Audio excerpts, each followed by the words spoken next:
Okay lang po ba magtanggal ng maskara ngayong umaga? Yes! Medyo malayo naman ako sa inyo para dito yung ako. Ikaw na nga, hindi ba kaya ko? Ay, ulit. Maraming salamat po sa inyo lahat. Lahat ng pagod, ng puyat, sama ng katawan, lahat nawawala pagka nararamdaman mo yung pagmamahal ng kapwa mo. Maraming salamat at mahal na mahal ko ito kayo lahat. Yung iba po na hindi ko makamayan, gawa ng medyo malayo, naririto lang po ako mamaya, basta kung magkikita man tayo sa parte ng mundo o sa parte ng Pilipinas, huwag tawag nyo kung hindi papatiin kasi sa akin, libre naman mamamay. Libre magpa-selfie. Libre umakap. Pero kanina may nagnakaw ng halik Nakikisuyo po ako sa inyo. Huwag nyo nang nakawin yung halik. Total kay Congressman, libre naman bumalik.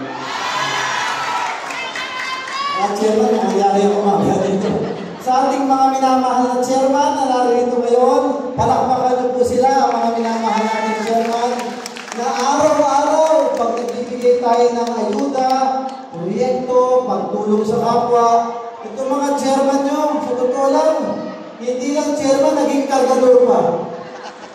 Grabe yung pagmamahal nila sa kapwa nila, at kahit hindi nila trabaho, nag-volunteer sila na walang bayad, para lang samahan si Congressman na makatulong sa mga batang ito.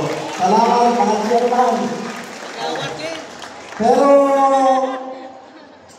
sa mga darating na araw, sa mga chairman na tumitindig sa tabi ni Congressman, tandaan po ninyo, makakaasa rin kayo na sa lahat ng laban ninyo sa buhay, titindigan din kayo ni Congressman.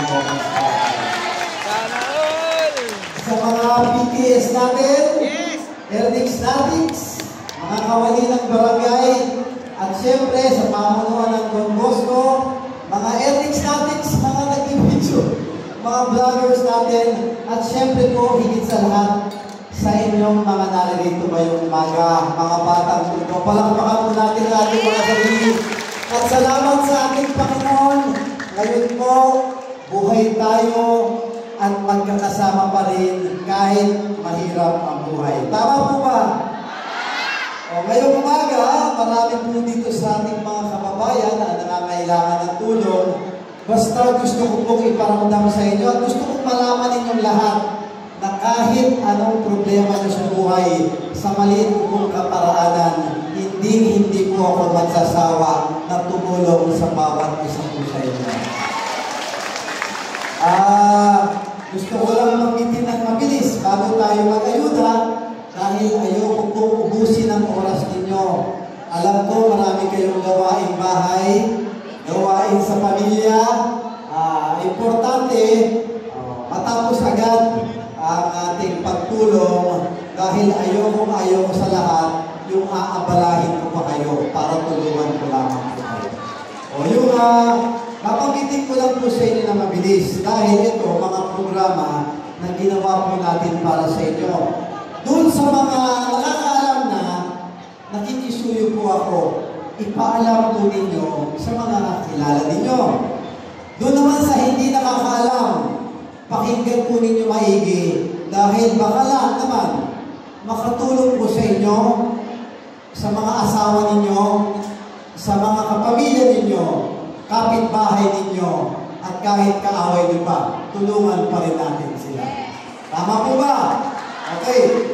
Yung unang-una, meron po tayong operasyon ng libreng katarak. Marami sa mga taga-Tondo na kababayan natin, yung bang hindi nila alam ang gagawin, unti-unting lumalabo po yung paningin nila. Nagkakaroon ng ulap dahil gawa ng kahirapan at hindi alam kung kanino tatakbo at ang dami pong senior citizens. Kahit hindi senior, yung mag-isa sa buhay, wala pong matakbuhan. Huwag po kayo mag-alala. Basta problema sa mata ninyo, lumalabo ang paningin ninyo. mula sa check-up, mula sa pagmerienda, mamasahe, ihahatid hanggang maoperahan kayo, hanggang ibalik namin kayo dito sa mundo. Ni Cinco wala kayong babayaran at si Congressman ko ang sasagot lahat ng free cataract operation. Pwede? Okay, tandaan ninyo yan ha, at ipaalam po ninyo. O pangalawa, wheelchair, tungkod, walker, hearing aid, oxygen, blood pressure, lahat yan medical devices. Tama po ba? May gastos ba yan? Mahal o mura? Lahat ng bagay may toskas tayo. Hanggat may programa si Congressman na libreng medical assistive devices, gamitin po ninyo. Huwag po kayong bumili na ng sarili ninyo at huwag na po kayong mangutang. O yung iba sa barangay, meron silang gamit na pwede nyo hiramin. Pero hanggang meron pa po tayong pwedeng ibigay, mag-request na po kayo sa amin at i-deliver po namin sa pintuan mismo ng mga bahay ninyo. O dun sa nagtatanong, paano kayo makakapag-request? Dun sa mga chairman na narito. Doon naman sa iba, na mga chairman na hindi naniniwala sa programa natin o ayaw sumama, may mga ibang ganon-ganon. Lapitan ninyo yung BTS ninyo o ibang agawad ninyo at ang tanggapan po namin nasa Baltasar lamang. Magpalista kayo at ihahatid po namin sa pintuan ng mga bahay ninyo. Pwede? Sumunod, libreng laboratory at diagnostic program ni Kong Ernix. Yun po yung lab ni Kong na iniikot namin araw-araw sa bawat barangay. Kung hindi po ninyo barangay, pwede pa rin kayo pumunta. Mula check-up, pagkuha ng dugo, x-ray, ultrasound, ECG, libre, hanggang bibigyan lahat ng gamot, ibibigay po sa inyo ng programa ng lab ni Kong. Ginawa namin yung programa na to habang inaantay po natin yung bagong Tondo Health and Wellness Center. Nakita niyo yung gusali sa harapan ng Pritil? Pagkatapos yun at operational na, yun po ang libreng laboratory, libreng diagnostic, x-ray, ECG, CT scan, ultrasound, para sa lahat ng senior citizens at lahat ng tao, basta taga-Tondo po kayo, libre kayo doon sa wellness center natin. Pwede? Okay ba yun, nanay? Okay. Doon naman, pinatayo din tayo, mabanggit ko sa inyo. Alam niyo ba kung nasan yung simbahan ng Santo Niño de Tondo?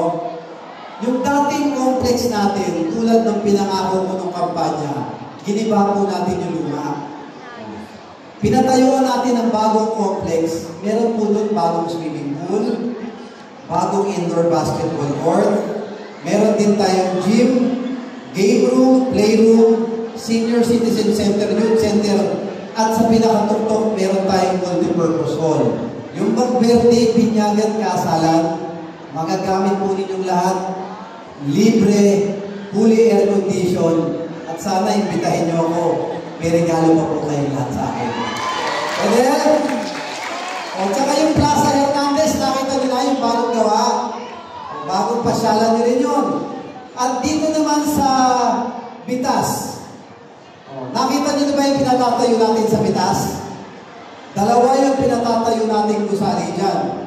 Yung isa, yung bagong Tondo Youth Center, bahay ng kabataan.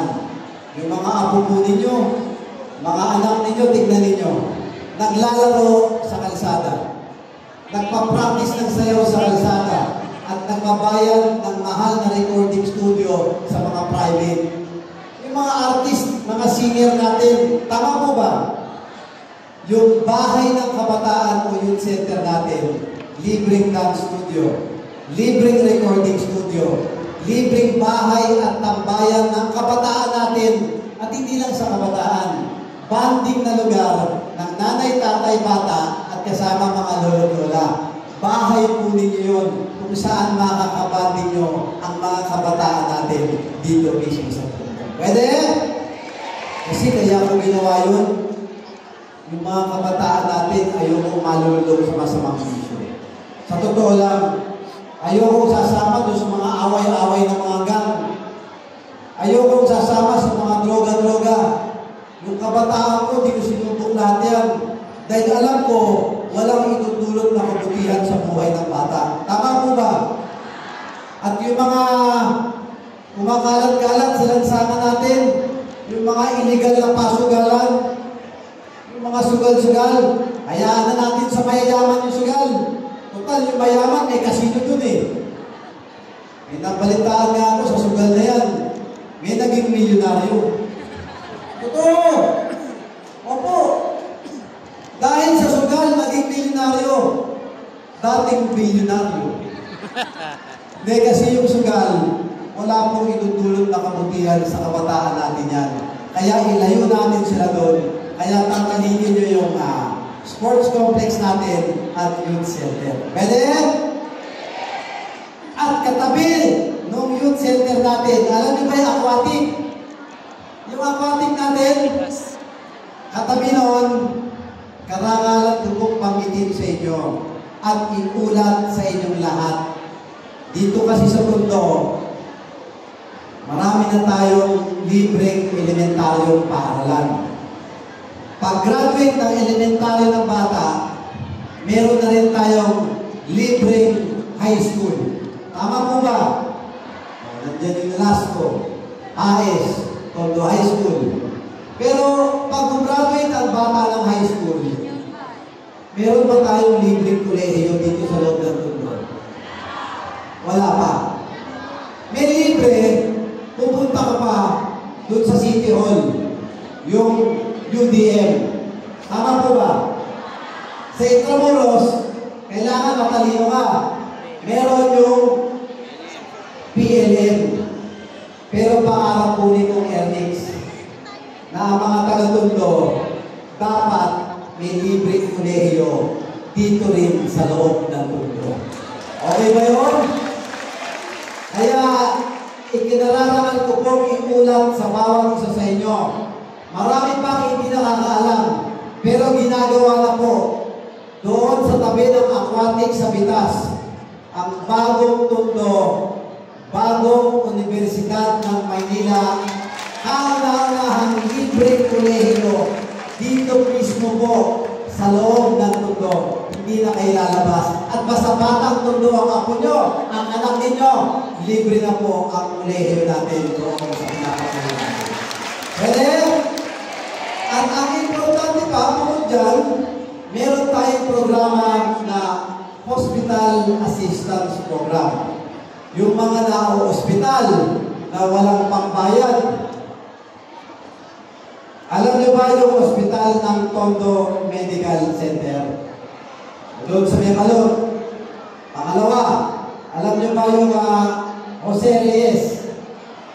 Pangatlo, alam niyo ba yung PGH sa TAF? Doon naman sa Quezon City, meron tayong Heart Center, Lung Center, at National Kidney Center. Sa mga bata, mga sanggol at apo ninyo, meron sa Quezon Avenue, Philippine Children's Medical Center.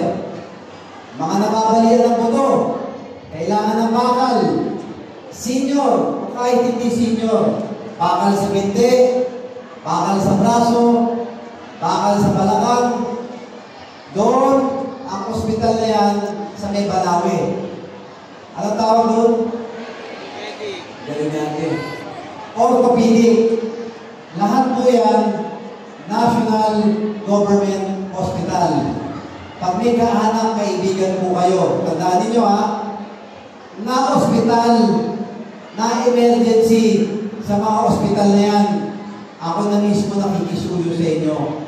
Huwag po kayong gagastos ng sariling pera. At huwag po kayong mangungutang para ipangbayad lang sa ospital.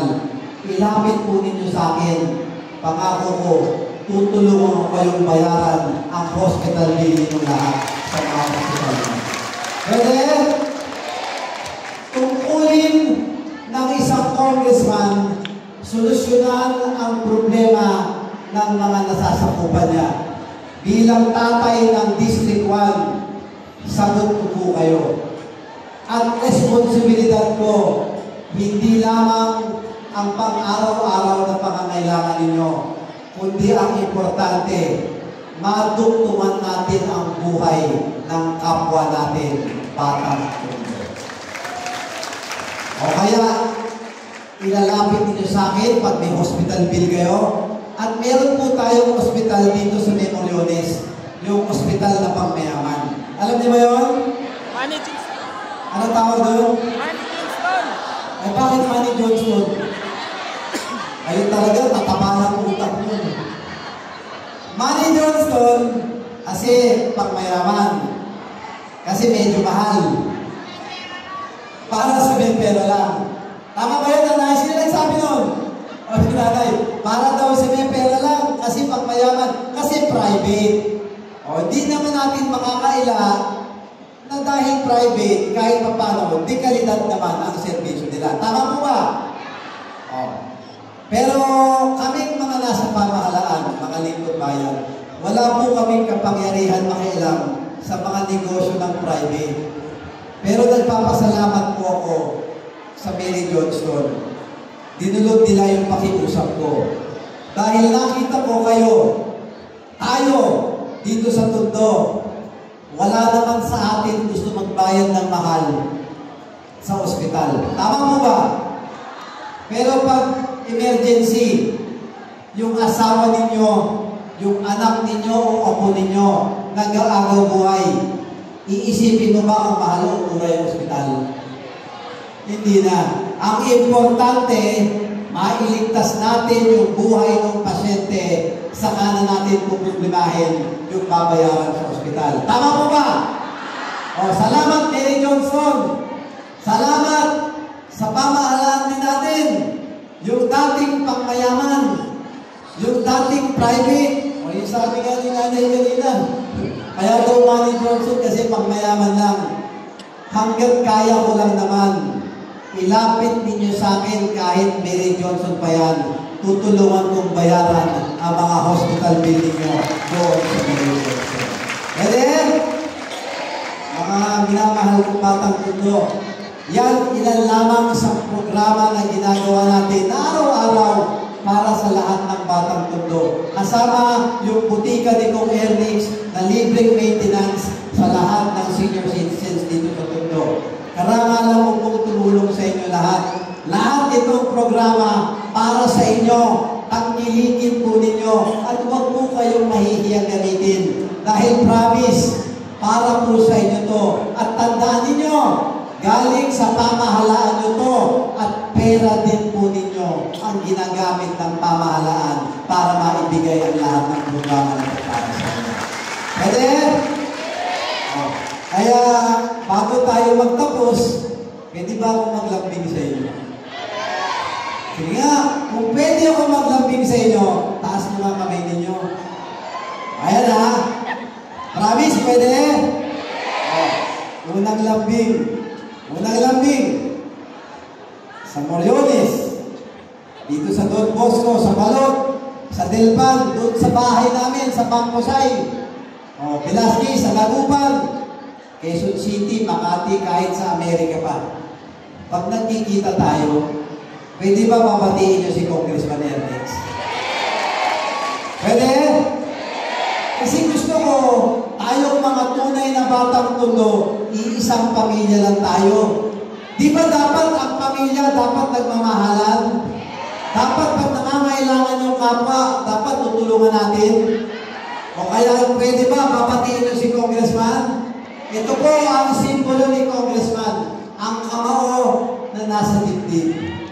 Ang ibig sabihin nito na tayong mga tunay na batang mundo, dapat tutulungan natin at mamahalin natin ang kapwa natin batang mundo. Pwede? At tandaan nyo, nanay, Pag nagkataon, nakita niyo ako sa Jollibee, mabatiin niyo ba ako? Gaganon lang kayo. O, nakapila si Congressman sa Jollibee. Gaganon lang kayo. Sasagutin ko na chichado sa Jollibee. Pwede? Kahit McDonald's, kahit Chinese pa. Promise. Hanggang may laman yung bulsa ni Congressman, ha? Hindi kasi, sa totoo lang, hindi ba ugaling Pilipino yun? Eh kayo nga, pag pesta, kulang na lang eh. Pangutang nyo kapitbahay nyo, mapakain nyo lang eh. Tama po ba? O pag may bisita kayo, uutang pa kayo ng soft drinks, kopya lang para mapakain bisita. Tama po ba? Yun, ugaling batang mundo at ugaling Pilipino. Dapat wag natin tatanggalin at lagi nating lilingunin at kahit sa maliit nating kaparaanan, lilingunin at mapakain man lang natin yung minamahal nating kapwa batang mundo. Pwede? O pangalawang lambing. Pangalawang lambing. Yung iba, alam na to eh. Taas ang kamay. Mga marites. Sino? Si nanay, huwag talaga, di pinababa.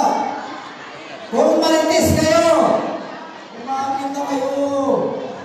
O, kung marites kayo, si nanay, nakatayo pa, tignan nyo. O, kung marites kayo, tanong, may mga cellphone po ba kayo? Taas ang kamay, may cellphone.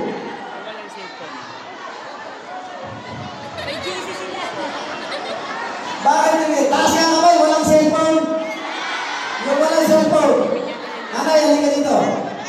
Ilang, nanay, ilang. Dito. Nanay, wala kang cellphone. Totoo. Promise. Nanay, nakita nyo to? Cellphone ko to, mamaya bumili ka sa tutuban. Hindi, biro lang nanay. Ay, nanay! Ito po nanay, para bumili ka nanay. Oh, kung may cellphone kayo, taas ang kamay, may Facebook. Facebook! May Facebook kayo. Kung may Facebook kayo, YouTube, Instagram, pwede ba i-type ng Ernix Solution? Pwede? O, i-like, share, and follow nyo po yung page ni Congressman. Bakit? Kasi doon, makikita nyo lahat ng programa natin. Lahat ng libreng programa na walang pinipili, walang padri-padrino, basta batang mundo ka, tutulungan ka ni Congressman Ernix Solution. O kaya ganito ha, ganito ha. Pwede ba i-like, share, and follow yung Facebook natin? Pwede? At ipaalam ninyo yung mga programa natin. Kasi gusto ko, maabot ko ang lahat ng taga-tondo. At hindi ko magagawa yun kung hindi nyo ko tutulungan. Maraming pong salamat sa inyo. Pwede? Okay. Pangatlo at huling lambing bago tayo mag-uwihan. Sa umaga, sa tanghali, sa gabi, o bago kayo matulog. Nanay, tatay, mga batang mundo, nakikisuyo po ako. Isang beses lang sa isang araw. Pwede ba? Isama ninyo ako sa mga panalangin ninyo. Pwede? Kasi totoo lang, kailangan ko po ngayon ng panalangin ninyo. Hiling ko po kay Lord, bigyan ako ng malakas sa pangangatawan para matugunan ko, magawa ko, trabaho ko bilang congressman ninyo. Pangalawa, bigyan niya ako ng tamang pag-iisip at gabay na ang dapat tinutulungan ko yung tunay na nangangailangan at higit na nakakarami at hindi dapat magpagtulong dahil sa butante lang. Dapat ang tinutulungan lahat ng batang mundo na nangangailangan. Hindi ka pwede tutulong ka, titignan mo kung butante mo na at tutulungan mo yung nangangailangan. Kapwa mo, kapwa Pilipino at kapwa natin batang mundo. Pwede? At pangatlo, ako, Diyos ko, tulungan niyo ako. Bigyan po ninyo ako, Lord, ng proteksyon laban sa mga tao na nag-iisip ng masama kay Congressman. Kailangan ko po yung tulong ninyo. Simula nung nanalo ko na Congressman, na pinagpapasalamat ko na buong kababaang loob sa bawat isa sa inyo. Hindi po ako tumigil ng pagtulong, paggawa ng serbisyo at pagkayod ng mga programa mula sa Malacanang at sa national government. Hindi ba yun ang trabaho ng congressman? Una, gumawa ng mga batas para sa lahat ng Pilipino. Pangalawa, maghanap ng pondo, programa at serbisyo na ibababa ko dito sa Tondo para sa lahat ng mga batang Tondo. Tama po ba? Lahat yun ginawa ko at sobra-sobra pa. Pati nga doon sa mga hearing, napapanood ba ako? Yung quantum, investigasyon, nilalabanan ko ang illegal na droga, nilalabanan natin yung pogo, dahil lahat yan ang nasasama sa lipunan natin. Illegal gambling, kidnapping, drugs, pati torture. Hindi lang mga Chinese o mga Indian, kapwa Pilipino. Nakita ko po, ginugulpi at tinutorture ng mga pogo. Kaya nagpapasalamat po kay Pangulong Bongbong, tinigil niya yung pogo na yan. Sa totoo lang, walang itutulot na kabutihan sa atin ang illegal na sugal at illegal na droga. Sasamahan niyo ba akong labanan yan? Promise? Kaya humihingi ng protection sa inyo dahil sa lahat ng nilabanan ni Congressman. Lahat ng nilabanan ko mga illegalista. Lahat. Kaya lahat sila walang ginawa kung hindi pagbantaan ako at siraan si Congressman Ernix. Pwede ba, pag nakakita kayo ng paninira sa akin, pwede ba pasisinungalingan nyo na? Pwede yan? Hindi, sa totoo lang. Bukod sa mga nakalaban ko sa Pogo at mga illegal na sugal at droga, bukod dyan, panahon na naman ang kampanya. Panahon na naman ang politika. Tama siya natin. Nandiyan na naman yung siraan. Tama po ba? O, araw-araw. Araw-araw. May dalawang tao. Maga. Anghali. Gabi. Umiikot sa Tondo. Sa mga lansaman ninyo, si nanay, kilala daw. Mukhang marites si nanay, ha? Hindi, sa totoo lang. Hindi, sa totoo lang. Araw-araw, walang ginawa kundi umikot. Sinisiraan si Congressman. Tama mo ba? Walang maniniwala. Narinig nyo na sinisiraan ako? Narinig ko rin eh. Hindi ko maintindihan sa mga tao ito. Mula buksan ang bunganga nila, Bibigyan ako cellphone niya. puro kasiraan ang binibigay kay Congressman Ernix. Yung mga cellphone na wala. Real talk tayo sandali. Maiksi lang to. Kailangan malaman ninyo galing mismo kay Congressman. Yung isa na umiikot-ikot na nagagaling-galingan nung panahon niya, binigyan siya ng pagkakataon natin tayong mga batang Tondo. Bakit hindi niya pa ginalingan? Yes! Nung panahon ng pandemya, ni Anino, hindi ko nakita. Tama po ba? Tapos ngayon, siya daw magaling, ako daw walang kwenta. Wow! Nang-aano? Nang-enjoy ko. Sa totoo lang, tinitira pa yung mga pinatatayo natin. Yung wellness center, sabi, siya daw ang tatapos. Nagagaling-galingan. Inisip ko nga, wala siyang binigay doon.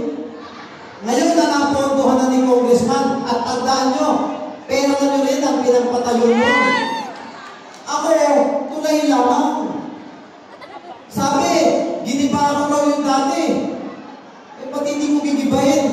Bulok na. Tama, bulong na yung dati.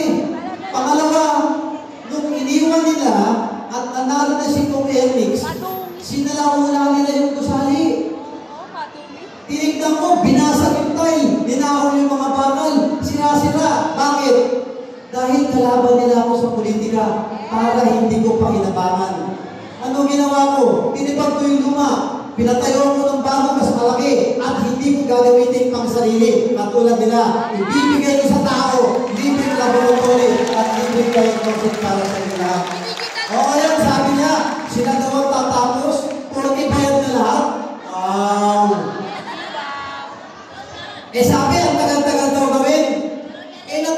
ang laki ng gusali. Tama po ba?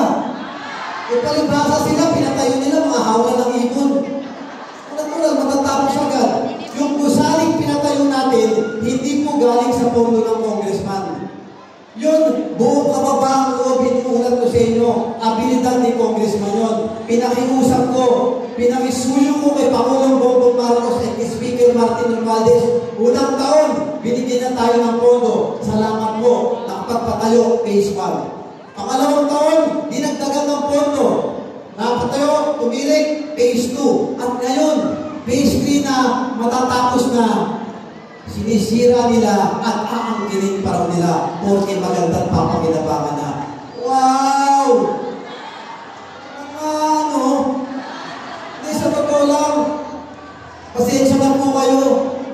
Naglalabas na ako ng saloobin. Sa totoo lang, ganyang kalapit ang politika. Huwag po ninyong hahayaan yung mga taong nang babaliktad na naghahasik ng kasinungalingan na mabalik pa natin dito sa tondo. Pwede? O, yung isa naman. Pasensya nila, tapos ako, yung isa naman. O, siya daw ang magaling. Siya daw ang mayaman. Lahat daw pipilit niya dito sa tondo. O na, ikaw na mayaman. Wow! Ikaw na magaling. Sa totoo lang, ako unang aamin sa inyo, wala ako ng pera ng dalawa na yan. Yung isa, nagpayaman, bilyonaryo, tumanda na sa posisyon sa politika. Yung isa naman, nagpayaman, bilyonaryo, alam niyo na kung saan galing ang pera niya. Ayun, manila ng kapwa.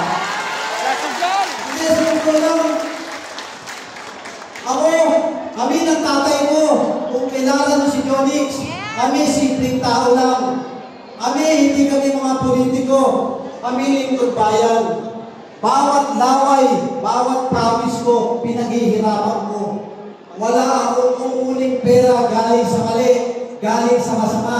Ayoko yung blood money. Dahil ang pera pag galing sa masama, walang itutulong na kabutihan. May kamay ang galing sa ating Panginoon. Yes, totoo lang. Tapos binabaliktad ako. Masakit din, tawa lang po ako. Pero tandaan po natin, pag binibigyan kayo ng pera ng mga tao niya, kukunin niyo ba? Kukunin niyo ba? Kunin niyo! Binibigyan sa inyo eh. Kunin niyo! Total, galing sa masama. Pakinabangan na lamang natin. Mabawasan natin ang kasalanan nila sa Panginoon. Pero yung hahayaan ninyo, hahayaan natin na lumaganap yung mga mali, yung mga masasama, at sumisira ng buhay ng kabataan natin dito sa mundo. Ako ang unang mga kalaban nila. Hindi ako papayag na lumawang ang mga iligal nila. Nilabanan ko ang pogo, nilabanan ko ang droga at sugal, hindi lang dito sa mundo, kundi sa buong Pilipinas. At titigdigan ko ang kababayan ko dito sa mundo. Tadaan sila sa akin bago nila pasukin ang iligal dito sa mundo. Pangako ko yan sa inyo. Pasensya na kayo. Pasensya na kayo. Kaya lang ako naglabas ng loobin ko sa loobin ko.